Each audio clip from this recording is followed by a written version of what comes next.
Good evening, and welcome to this week's Black Mental Health is Black Health. I'm your host, Bronwyn Lucas, and we have an exciting guest who you'll meet in just a few minutes. If you've never been here before, let me tell you how we start the show. We start each week with some deep breathing. Why? By the end of the day, we all need a reason to just have that woosah moment. And that's what this is. So let me tell you how to do it. If you've never been with us before, place your hands lightly on your stomach.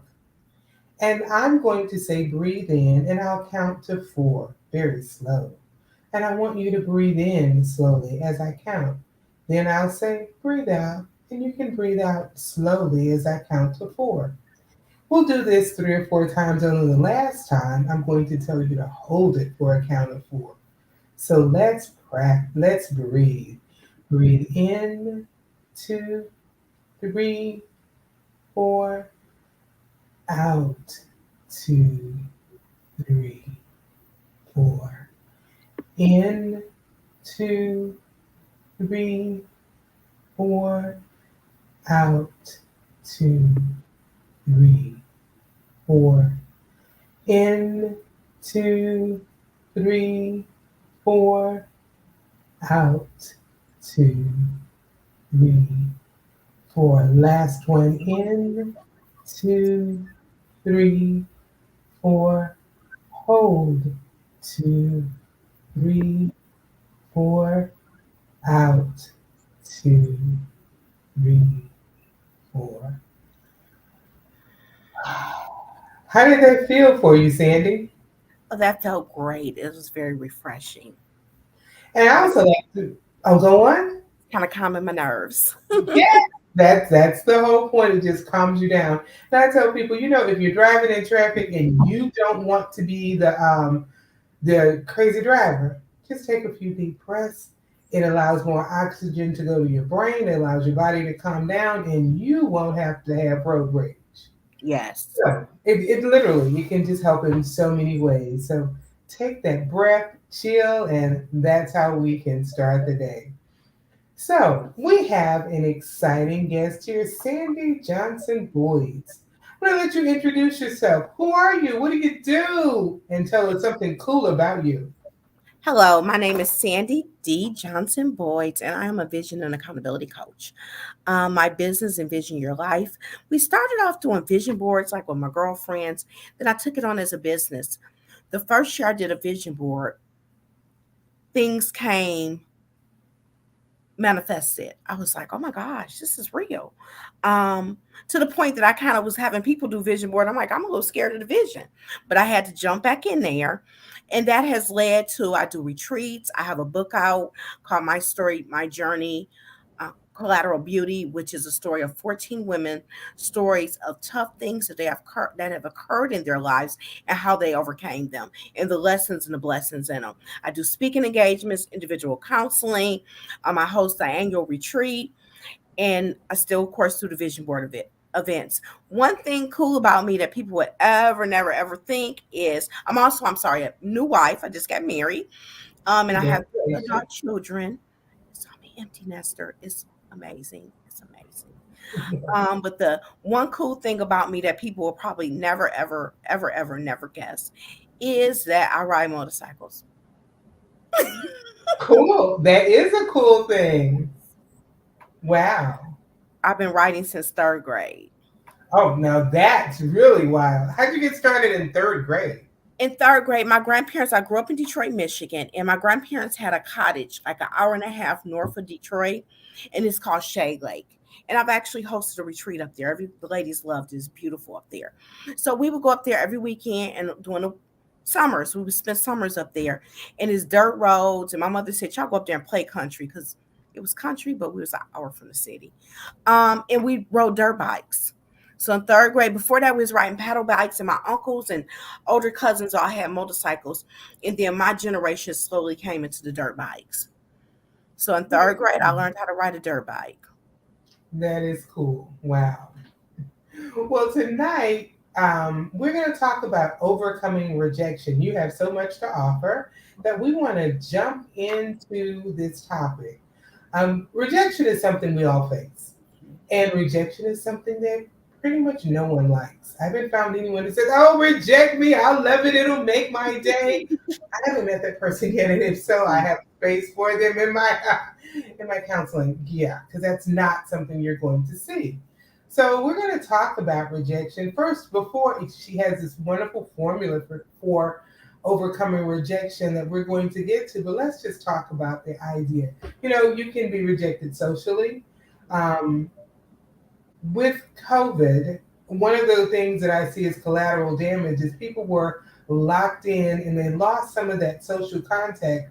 And getting back out, some people are still having difficulty wanting to get out because as they want to get out, the world becomes more and more dangerous, and there's shootings everywhere. So become in. And then if you make that one little step out and something happens and you get rejected, you don't want to go back out. You're back in again. There could be romantic rejection. Didn't feel good to anybody.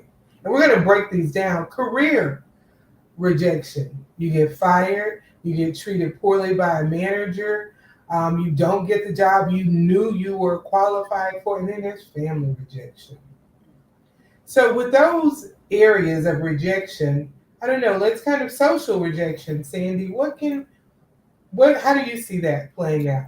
To me, social rejection is a certain group of people you want to be with. Like going to school, it was always the cool kids, or maybe in college it was the Greek organizations, or or some organization you really want to be a part of, and is not being accepted into that organization.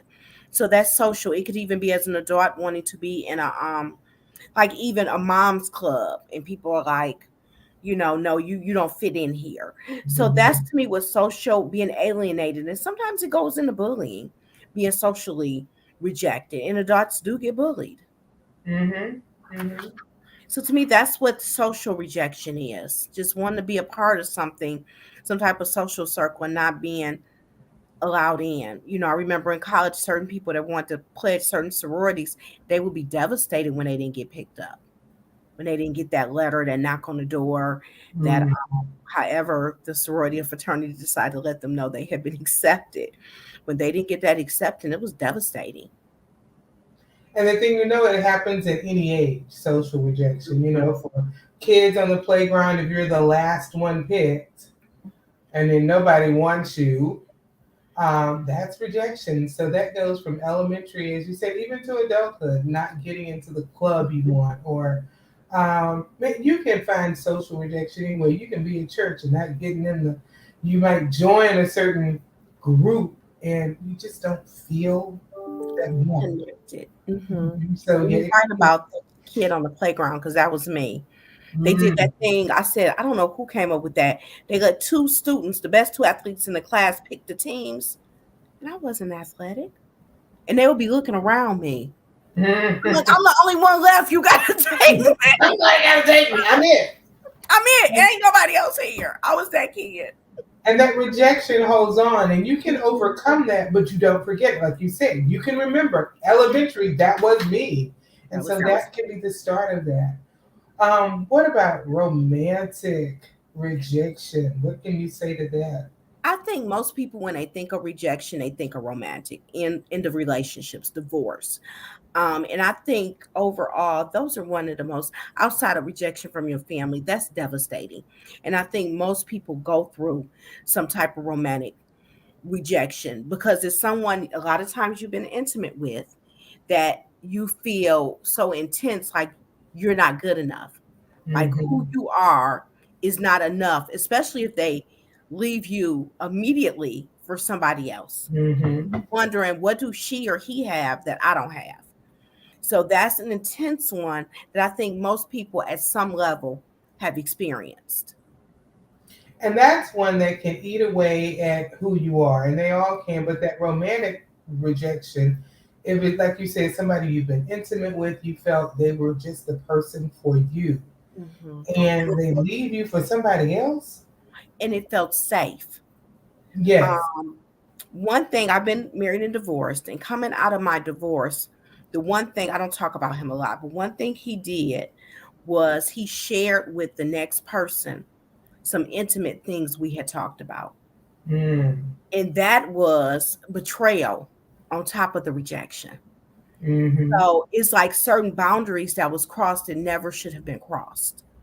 But that type of rejection, it leads people down very dark paths. It either makes them a lot of times fear relationships or be in the next relationship, but be so guarded that the next person don't get them. Right. One of the things with rejection, it's hard sometimes for people to move past it. It does change you. Mm-hmm. As we go through all four of these, being rejected on any level can change who you are. Yeah. You have to decide how you're going to let that change impact you. Are you going to stay that way because of hurt? Are you going to let hurt be the motivator?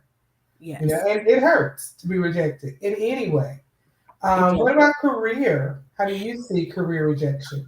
Career rejection can be is hard when you know you're qualified, when you've put your all into the interview, when you've put it up, because when you go to hit submit, you're putting yourself out there.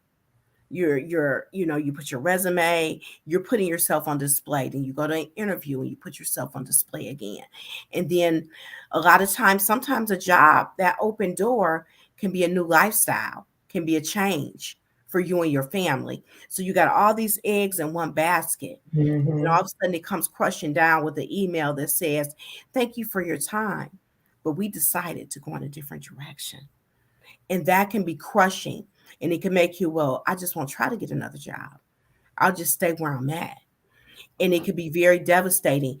And it can also, with careers, it can also, a lot of times, we'll get into that a little later, that you'll beat yourself up and you'll Mm-hmm. wonder, did I really show up fully for myself?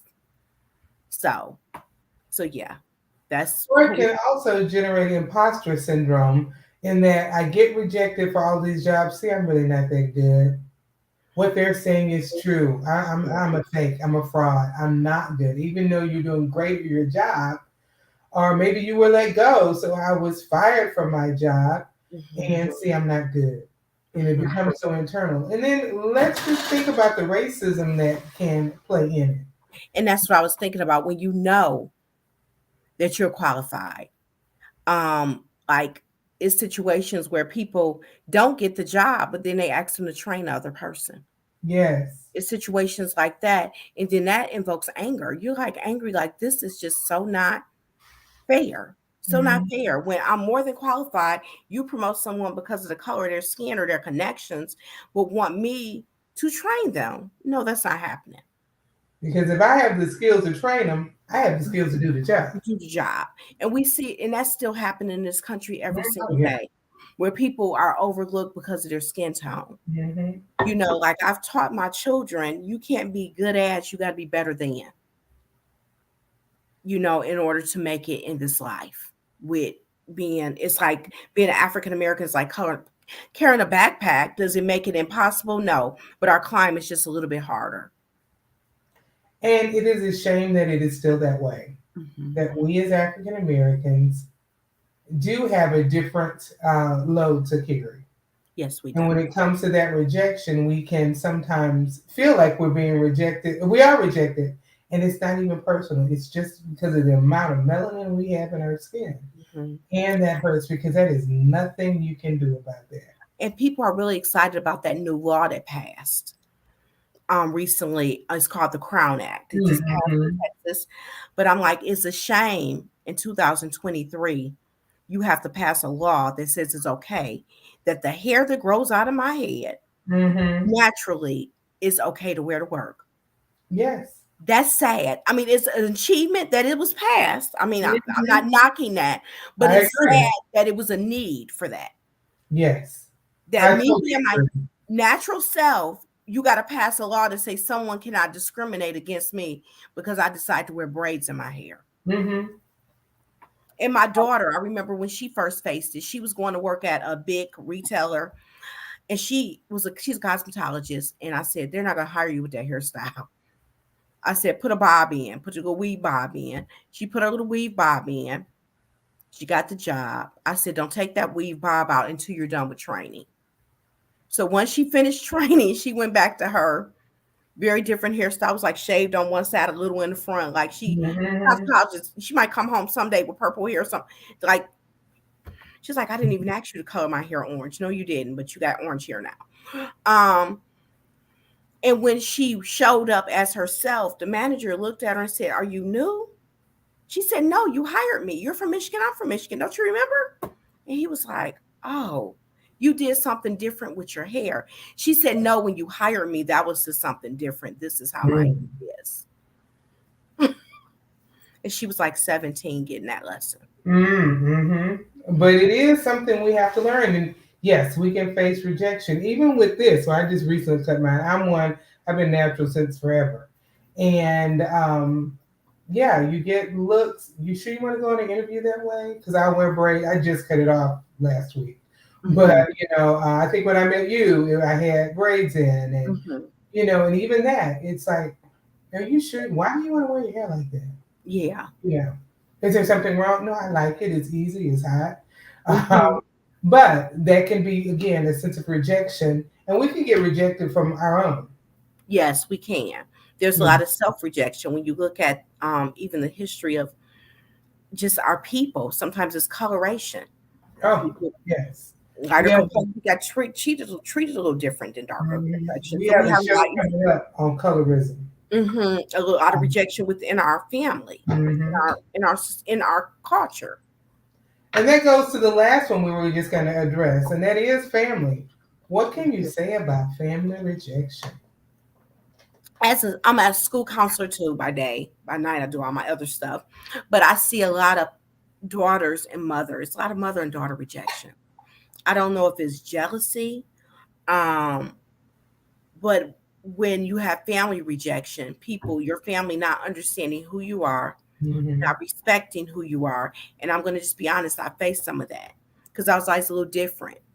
And I had to put up my boundaries with certain family members. I even, for like 2 years, disconnected with some close family members.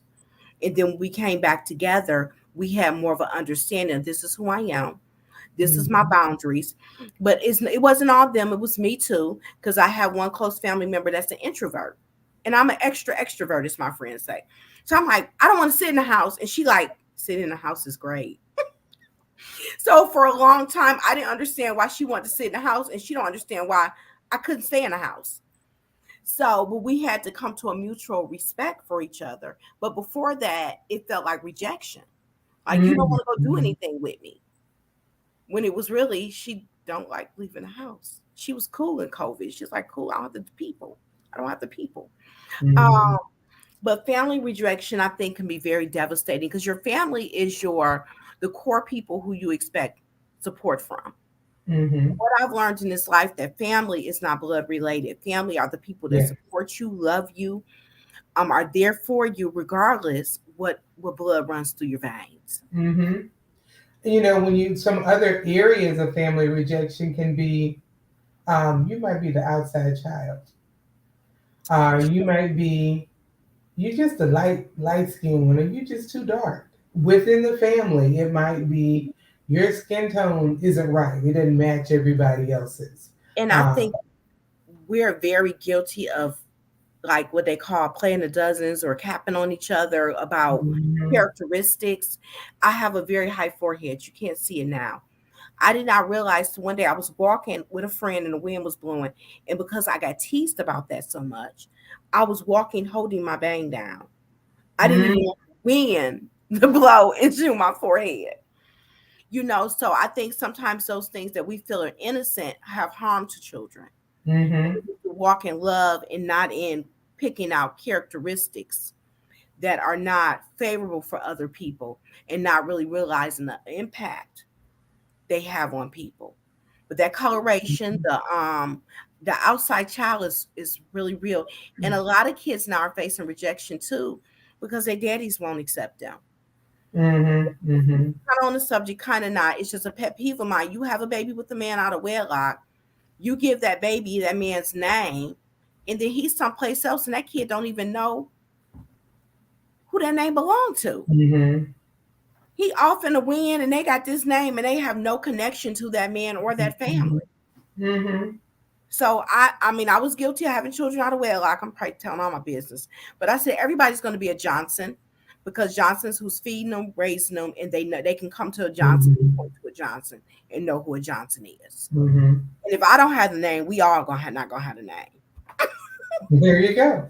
And that is a way of bringing, like you say, that cohesiveness. We are family because it can be like you can be that. There can be that rejection, and Mm-hmm. maybe the dad was married and he ain't gonna own you, or mom was married and dad finds out, oh, that's not his child. So many things that can cause that kind of rejection. Or you could be the one child who's just different. You said how you were the cousin who was different, but sometimes it's within a family where one child is just different, and nothing wrong with that. Maybe you're the introvert in a family of extroverts, so they Yes. think you're weird.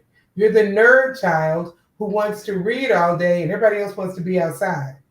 And so you're just a little weird in the family. So Mm-hmm. there's, like you said, those little comments, and those little comments last. They hurt Yes. and they last and form a rejection, which can form how you see yourself. Mm-hmm. Because Yes. if your family rejects you, like you said, that family, y'all supposed to be here forever. So And when that's supposed to be your family safe rejects you, space. If your home is not your safe space, it hmm really affects your development of your self esteem, your self worth. hmm If my family can't love me unconditionally, where would I seek right. that from? If my family can't, who can? Yes, And it exactly. also sets you up to be in relationships that are going to reject you because internally you know how to be rejected. hmm And you seek out rejection, not purposely, but that's all you know. Yes, It just repeats, and you get in abusive relationship, you get rejected and rejected and rejected, and then when you peel off that all the sides of the onion, it's because what's inside that onion is I was rejected at home.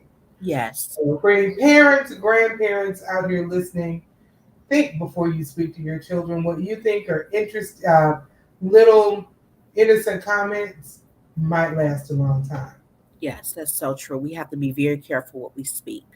We were just talking about how they're doing these little experiments in school with two plants. They give them the same amount of water. But one plant they speak positively, and one plant they speak negatively. Hmm. And the plant they speak negatively, even though it's getting the same water, it withers. And the other Hmm. plant grows. So if a plant is growing because of kind words, what do you want to do with your child? Do you want to grow because of kind words, or do you want it to wither for the negative words? And we can totally wither them hmm because that's the ultimate rejection. Yes. You have a wonderful acronym for how to manage rejection. Tell us. Yes. One night I was just sitting there and I do this yearly retreat. I'm just going to tell a little bit of how it happened. Do a yearly Mhm. retreat, and the Lord dropped and said, I want you to speak on rejection. And I'm like, I'm not over the rejection I've faced in my life. I'm not there. Mm. And he was like, you have people speak at the retreat on the issues that they're currently dealing with. You're no exception. So he just dropped in my spirit, when you have a rejection, we're going to wrap it. You know how, like at the end of a movie, the director says it's a wrap? Just like he says it's a wrap, we're going to wrap rejection. And W is weep, R is release, A is affirm, and P is pray and give yourself permission to move on. I am so sorry. I need to grab my charger. I am so sorry. Oh, okay. Well, while she's stepping away, because sometimes we forget about, we do have to charge everything these days. Her first point is we. Um, I bet there are a bunch of people out there listening who don't want to weep, don't want to cry. And there's a lot of science behind the benefit of crying. So go on and tell us about that first point. I just kind of jumped into weep a little bit, and I'll come back to the benefits of crying. But tell us about that first one. So weeping, when we look at what society says about weeping, we tell when our kids come crying, wipe your face, stop being a baby. We tell Hmm. our little boys to man up, stop crying. And other people, tears actually make us uncomfortable. Hmm. So that's what society says about tears. But there's so many benefits of tears. Have you ever been feeling sad and you cried? And after you cry, you feel kind of cleansed and relaxed, and you can cry real hard and have the best sleep ever. That's just not in your head. It's Right. science behind that. There's three different types. There's three different type Why of are you tears. talking about the types of tears? There's the tears that, like, if something get in your eye, like these allergies, and you scratch and you tear up. Then there's the tears that just lube our eyes when they're dry. And then the third type of tears is what we're going to focus on, those emotional tears. When they look at all these tears under a microscope, they look different. Mm-hmm. They're not even composed of the same thing. So when you actually release those tears, it detoxes the body. There's things, toxins and hormones, stress hormones are actually released when you release emotional tears. It's also self-soothing. And when you cry, it releases oxy Oxytocin. oxytocin, which is a painkiller. It numbs you. It helps Mm-hmm. you feel physically better. And have you ever cried and after you cry you feel better? So crying improves your mood. And then when you cry, you might have some people with compassion, because a lot of people missing that'll come and kind of soothe Mm-hmm. you a little. It rallies a little support. And it helps you get emotionally balanced. So that's what science is telling us. But what does the Word of God tell us? The Word of God tells us He bottles our tears. They're so important to Him. So the first step to is a wrap is to weep, grieve the loss. When we think of grief, so often we think of death. But anytime you're faced with something you really want and it's removed before you are able to achieve it or get it, it's rejection. Mm-hmm. So when you lose something that you really desire before you are ready to let it go or obtain it, then you need to grieve it and weep. So that's the first step, is weeping. You want me Before you leave weeping, I want to give you some statistics on just crying and tears. This was an interesting research study by Tilburg University. It said American women on average cry 3.5 times a month, while American men cry 1.9 times a month. The average country varies considerably. The average in America is on a higher spectrum. Women in China cry 1.4 times a month. The lowest in the study were men in Bulgaria, which cried zero point 0.3 times a month. And just showing you that, how it can vary, especially by gender. Especially in America, real men don't cry. to? That's so crazy. People are people. And And then and it starts with little boys. A little boy falls down on the playground, get up and be a man. Little girl falls down. Little boy falls down, knee, skin, and bleeding. Okay, wipe, brush it off and go play. Little girl falls down, no blood, no nothing. Oh, baby, come here. You okay? So we treat that differently, and that would be a physical hurt. Or if someone hurts your feelings, man up. And we would tell women, man up. So mm-hmm. the idea of being a man means you can't cry. When actually, if you're able to, you're a much stronger person because there's so many positive symptoms, so many positive outcomes. It helps you sleep. Babies actually breathe better when once they get that crying out for that young infant they cry, they kind of cry themselves to sleep. They sleep through the night.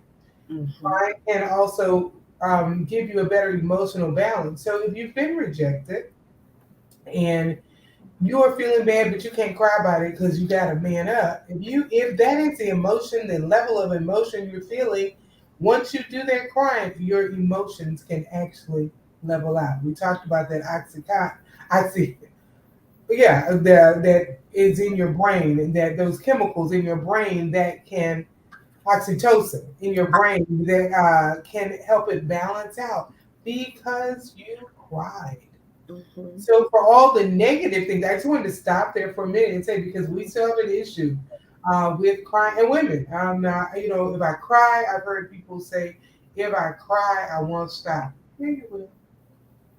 And I think But you will. it's so ingrained in us. Like when my mother passed away, we had this thing when people die, oh, she's so strong, like rallying behind that. Mm-hmm. I was so strong that I would be driving my car and water would be running down my face. I'm like, why is it water? And it's like you're crying and you're not even emotionally connected to the tears you're feeling because we're going to be strong. We don't cry. No. And at one point, I had to give myself, I'm going to give you permission to be sad because your mother dying was a sad thing. And when Mm-hmm. sad things happen, we cry. Mm-hmm. And So when we're rejected, we can cry. If it's social, romantic, you had that breakup, it's okay. You didn't get into the group you want. It hurt you for real. I might not have that hurt, but it hurt you because you wanted it. You didn't get that job. You didn't get that promotion. Your family member said something that didn't sit right. All of those rejections in those areas we talked about can be worthy of tears. yes, and even right now, we're at a time where kids are graduating.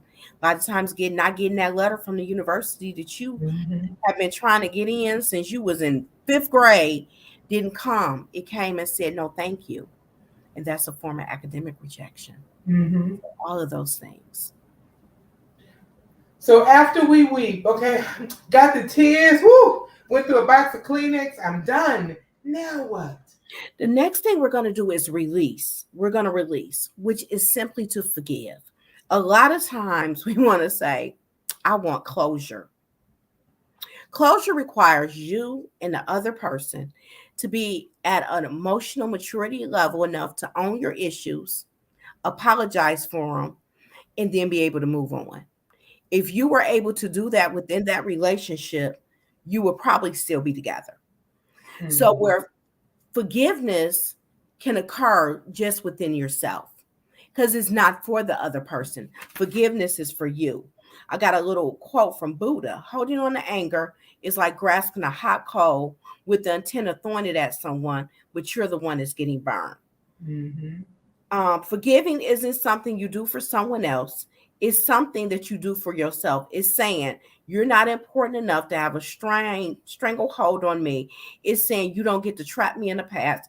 I am worthy of a future. So when you forgive, it's for you. So the next part is releasing it, releasing it, just letting it go, forgiving that person. But one thing, so often in our society, we forgive people at the level of the action. Like if somebody kicked me and I say and they say, "Oh, I'm sorry for kicking you." You don't forgive people at the action. You forgive them at the emotional level. So when you Mm-hmm. kicked me, it made me angry. So I need to forgive you for making me angry, not for the kick. Yes. So and that's a Mm-hmm. deeper emotion. So you're going through, so that's really helping you process through that.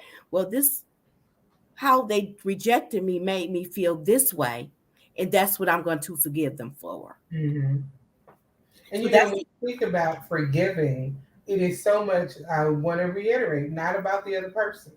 mm-mm. Because here's the thing, you could go and ask someone for forgiveness and they say no. And Mhm. guess what? That's another rejection because I took all I could. And you, what did you say? Did you hear what I said? I what?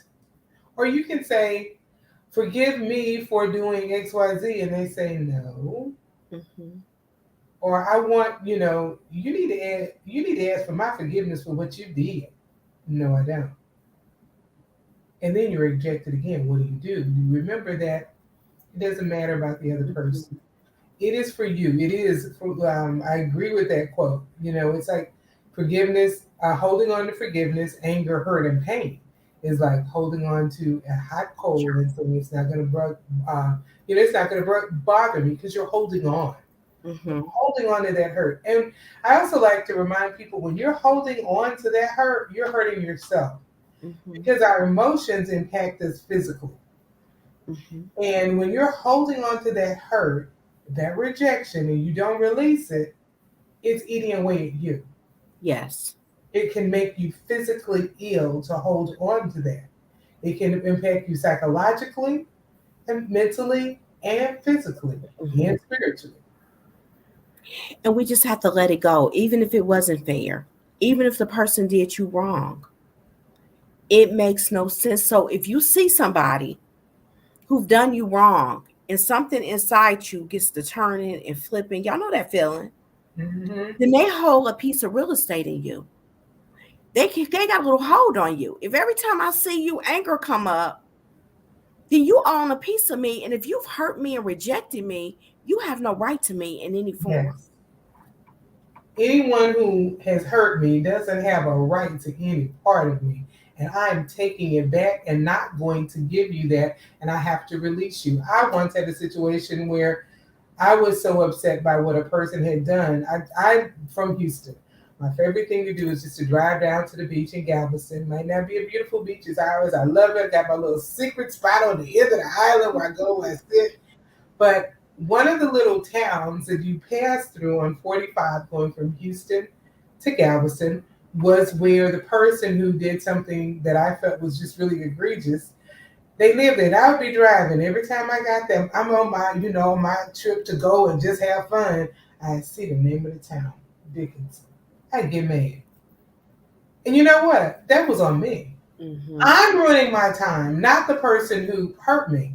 Because I would see every time I saw a car like they drove, I'd be driving happy. I would think again, that person had way too much real estate. That person in that Yes. situation had way too much real estate in my brain. I had to let it go. Yeah. Yes. Because it's not they're going on about their life. I have a relative and every time I see her, she's talking about her ex-husband who's been now married to somebody else 30, 40 years. 34. 30 or 40 years. Mm. He's happy. He's moved on. And I say he never brings you up. When are you going to let this go? Y'all kids got gray hair. When are you going to let this go? So, Because because release is about you. it's about you. It's not about what he did. And he could have did all wrong.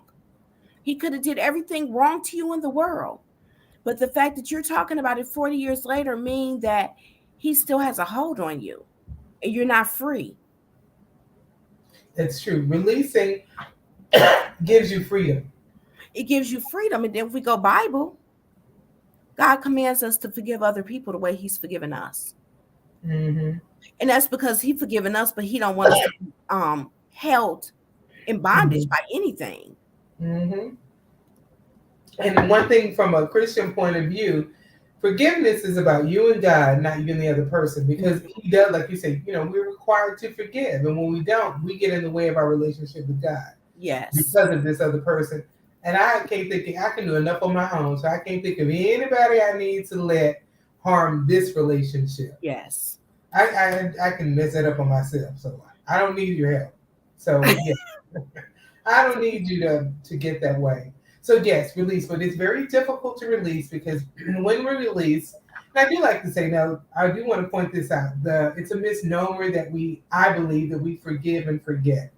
I believe we forgive because there are some things you don't need to forget the act, but you need to forget the emotions. By that I mean I need to remember you stole $2,000 from me so that I won't put myself in that position. But And I can forget the emotion behind it and move forward. I'm gonna still have you in this box right here. You're not going to be a part of my life, but I'm not going to hold on to the emotion. yes, and forgiving is not having healthy boundaries. Yes. Forgiving is not because you did A, B, and C to me, I'm going to forgive you and release it for myself, but you can't be in that part of my Mm-hmm. life anymore. Yes. When I see you, it's hi, how you doing? Let me hold on to my debit card because you a thief. I'm at the family function. I'm going to leave my purse locked up in the trunk because I know who you are. Mm-hmm. So it does not mean you can't set healthy boundaries with people. It just means that you don't allow their behavior to change and Yes. dictate who you are and what you become. And I always like to point that out because that's why people say they didn't want to forgive because I'm not going to put myself in that position. And we're both not saying that. You're Mm-mm. releasing the pain and hurt for yourself. So, we're moving quick. So let's go to the next bullet point. The Okay, A. so we wrapping. We have released. The next thing we do is affirm. We need to remember we do affirmations who we were, who we are in Christ, who were we made to be. If you've been in an abusive relationship, God did not create you to be any man's punching bag. So you do some affirmations. And one set of affirmations I like to do is I call it 777. You usually get a mirror or you do it in a mirror and you do 7 things you're proud of yourself for, 7 things you forgive yourself for, and 7 things you need to commit to being in action on. So the 777, or you could do a different type of affirmation. Affirmations are simply positive words said to yourself, confirming who you are, remembering who you are. I am a child of God. I am loved. I am forgiven. When he made me, woo, he broke the mold. Mm-hmm. I am all that in a bag of chips because he created me to be so. I am worthy. I am beautiful. So those are affirmations. What were those three areas of seven you said? 7 things you're proud of yourself for. And when I do this with women, they have trouble thinking about what they're proud of themselves for. Mm-hmm. Now the second one, 7 things you can forgive yourself for, they can like real quickly, 7 things they can forgive themselves for, because a lot of times we condemn ourselves even for things that God has forgiven us for. And 7 things that you are committed to being in action on. 777. You stand in front of the mirror and you do those and watch change happen. Mm-hmm. You're gonna, after a rejection, if it's a job rejection, I am enough. My credentials are still just as good as they were when I walked in that room. And on the last one, to release, sometimes we have to release ourselves because we know it may be in a job situation, we didn't show up fully in that Mm-hmm. situation. So you have to sometimes do self-forgiveness. But back to the affirming who you are. And if you can't remember, you could Google affirmations after a breakup, Mm-hmm. affirmation for women, encouraging words, just like I said about the plants. So if you got all these negative thoughts, because we have thousands of thoughts to go through our brain every day, and let's be honest, most of them are not positive. Right. So we have to program positive words into our brain. And if a plant withers for negative words, and if you got all this negative self-talk, what are you doing to yourself and your Yeah. self-esteem? And a lot of times we say words to ourselves that we wouldn't say to somebody we love. We say words to ourselves that we wouldn't say to a stranger. Yes, yes. We can be So as hard on ourselves internally, and we would not say it to a stranger. And if someone else said it to us, no matter how bad we feel about ourselves, we would be mortified. But yes. the tapes we can play for ourselves, yes, they can be pretty harmful. So I challenge you to try the 777 first in the morning. Get up, look in that mirror, give yourself 7 things I'm proud of. The fact that I completed my degrees as a single mother. I'm proud of the fact that my children are doing well. I'm proud of having grit when things got hard and dark. Just do your 7. And then the things you forgive yourself for. I'm sorry that on yesterday, I kind of rolled my eyes to that girl. She kind of pushed my buttons. I allowed, self to pop up a little. The 7 things that you need to forgive yourself and the 7 things that you committed to. I'm committed to on today showing up fully and authentically who I am. I'm committed today on writing 2 paragraphs for my book. I'm committed today to making 2 cold calls to promote my program. I'm committed today to speaking to the lady at work who rolls her eyes at me every day. So commit to some things to do, some things to put yourself in action. And because we're almost out of time, let's get to that last WRA, and now we're up to P. What is the P? P, P. A lot of times we pray like, Lord, could you make a brick fall on his head, Lord? But we pray for healing of the emotions, but also pray for understanding, Lord, because a lot of times we'll have situations, and I'm guilty of this, on repeat in our life. It's Mm-hmm. because we're doing the same thing over and over again. We're attracting the same type of person because there's Mm-hmm. an unhealed part of us that's still attracting that type of person. So you might have to sit in it and say, Lord, show me. What am I doing? What is my lesson? What do I need to change about me so I don't find myself in this situation? You hear story after story after story of women who repeatedly they leave one man and go to the same type of man just with a different name The next day. the next day. So what about me that needs to change so I Mm-hmm. don't find myself in this situation? What was my lesson in this?